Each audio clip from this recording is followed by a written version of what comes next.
আজকের ভিডিওটা হচ্ছে যারা মাটির হাঁড়িতে রান্না করার ইচ্ছা তাদের জন্য, যারা আমার মতো মাটির হাঁড়িতে রান্না করার শখ তাদের জন্য কিভাবে মাটির হাঁড়ি প্রসেসিং করতে হয় সেই ভিডিওটা আমি আপনাদেরকে দেখাচ্ছি। আর যারা রান্না করেছেন তারা তো জানেনই কিভাবে প্রসেসিং করতে হয়। যারা জানেন না, যারা নতুন আমার মতো মাটির হাঁড়িতে রান্না করার শখ তাদের জন্য।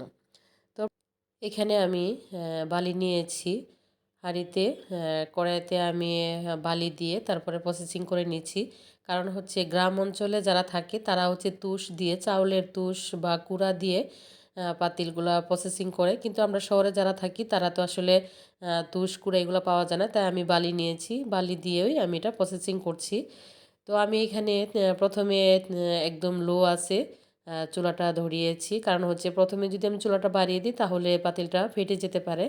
তাই আমি একদম মিডিয়াম আছে, লো আছে আমি পাতিলটা বালুগুলো আগে গরম করে নিচ্ছি। তারপরে আমি একটু একটু করে চুলাটা বাড়িয়ে দিব। আমি প্রথমে আসলে একটা পাতিল কড়াই নিয়েছিলাম, কড়াইটা আমি প্রসেসিং করে নিই, তাই আমার কড়াইটা ভেঙে গেছে। কারণ হচ্ছে শখের জিনিস নিয়ে আসার সাথে সাথে আমি চুলায় বসিয়ে দিয়েছিলাম পিঠা বানানোর জন্য। তো পিঠা আমি দুই একবার বানিয়েছি, কিন্তু আমার পাতিলটা কড়াইটা ফেটে গিয়েছিল। তো এই জন্য আমি এই কড়াইটা আমি প্রসেসিং করে তারপরে রান্না করব। তো আমি এটা রান্না করেছি, সেই ভিডিওটা আপনাদেরকে অবশ্যই শেয়ার করব। তো কিভাবে প্রসেসিং করতে হয় সেই ভিডিওটা আপনাদেরকে দিচ্ছি, কারণ হচ্ছে যারা নতুন রান্না করার শখ আছে সবারই মাটির পাতিলে এখন তো মাটির হাঁড়ি অ্যাভেলেবেল পাওয়া যায়, সবাই মাটির হাঁড়িতে রান্না করে। তো আমি প্রথমে একদম মিডিয়ামে লো আছে দিয়েছিলাম, তারপরে আরেকটু বাড়িয়ে দিয়েছি, মিডিয়াম আছে দিয়েছি, একবারে হাই হিটে দেওয়া যাবে না, কারণ হচ্ছে এটা মাটির পাতিল। তারপরে হচ্ছে গ্যাসের চুলাটা পাতিলটা ফেটে যেতে পারে। তাই আমি প্রথমে একদম লো আঁচে দিয়েছি, তারপরে আরেকটু বাড়িয়ে দিয়েছি, মিডিয়ামে দিয়েছি।